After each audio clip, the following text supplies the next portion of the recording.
live in Edmonton, Alberta, Canada, which is in the northern part of Canada, and it gets very cold.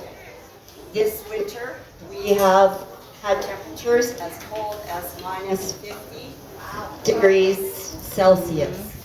So minus 40 degrees Fahrenheit is equal to minus 40 Celsius. So if you can imagine, we have an elephant living in our zoo in Edmonton. It's disgusting. Not only that, but she lives alone, and she's been alone her whole life, never spent with another Asian elephant.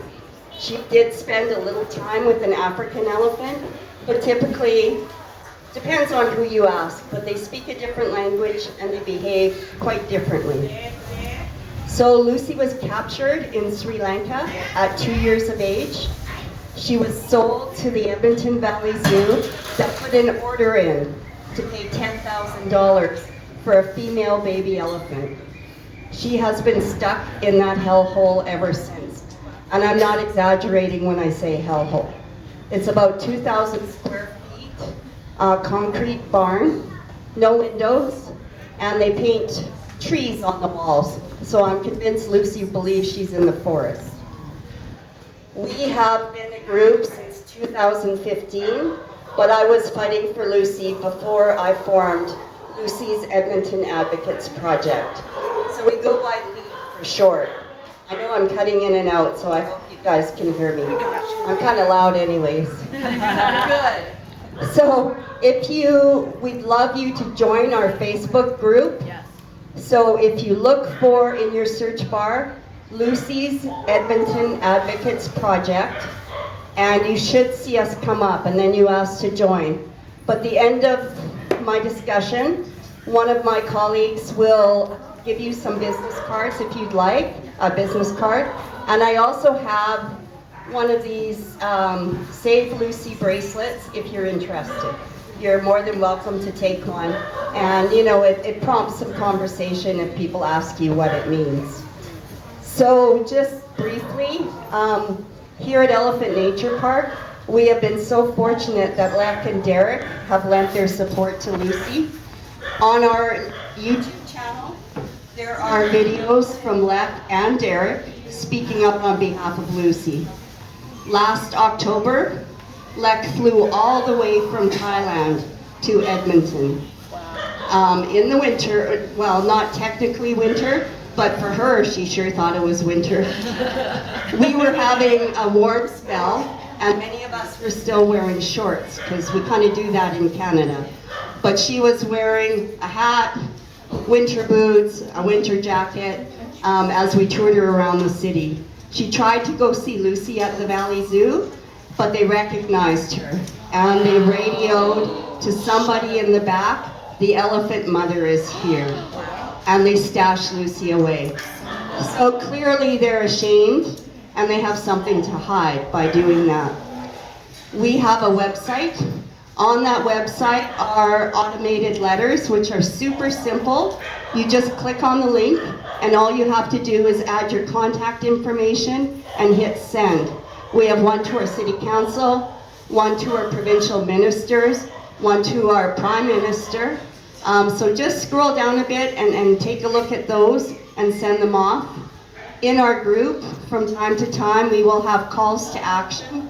So we might be an email storm, and we'll provide all the contact information for officials holding Lucy. It might be an X storm, formerly known as Twitter. We are also on Instagram and TikTok. So just briefly, I'd like to tell you all, just in general, not to support zoos. Many people believe that zoos educate the public and also provide funds for conservation. We know through research that zoos provide 0.0001% of any profits made to anything to do with conservation. And then the other thing is people think, oh, they're breeding that elephant, and so that's going to help the numbers. Never ever do those elephants, if they live, which is actually quite rare, elephants do not breed successfully in zoos. If they live, They never go to the wild. So all they're doing is restocking their dying supply of zoo elephants. So you may know about Samboon, who's just right there behind that fence. She was recently moved here at 87 years of age. She is a geriatric elephant. The Edmonton Valley Zoo has been referring to Lucy as a geriatric elephant for the last 15 years. So people believe it. Why? Because she looks like a geriatric elephant. She has every single captivity-related condition that exists for zoo elephants. The two biggest ones are joint disease, arthritis, and foot disease. Those kill 50% of zoo elephants prematurely. The other issue is they don't have enough space. We all know that elephants like to forage and roam many miles a day. Lucy has 0.3 acres of space in her yard, and as I mentioned, 2,000 square feet inside. They will take her outside for walks around the zoo, holding bull hooks. On either side of her will be a keeper that controls every move she makes. They make sure she doesn't touch a tree because they don't want her to destroy the zoo grounds. And she has to sit and try and pick blades of grass that are half an inch high to try and eat. They feed her hay. I don't know if they think she's a horse, but hay is not what you should be feeding an elephant. But part of the problem is where we live, and a lot of other zoos in cold climates don't have a growing season for many months of the year. So they don't have much to choose from, but they could choose a lot better. For treats, no watermelon, no bananas like the elephants get here. Lucy gets a cup of dry popcorn. That's her treat. So obesity, I started to mention. Lucy has been as much as 1,500 pounds overweight. She has zoochosis, or stereotypical movements. They make it very hard for advocates to get footage of that because they keep her stimulated all the time. They're touching her because when people come around, they don't want her rocking back and forth and swaying. But we did manage to get footage, and it's on our YouTube channel. And we know that's a sign of anxiety and mental stress. She has colic because she's not fed the proper food that she should be getting.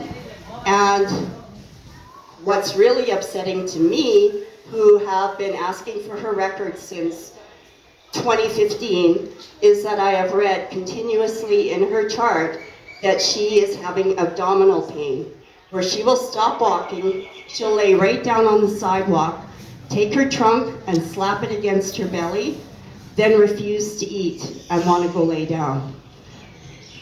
They kept giving her painkillers and non-steroidal anti-inflammatories to treat it, but they never diagnosed what the problem was.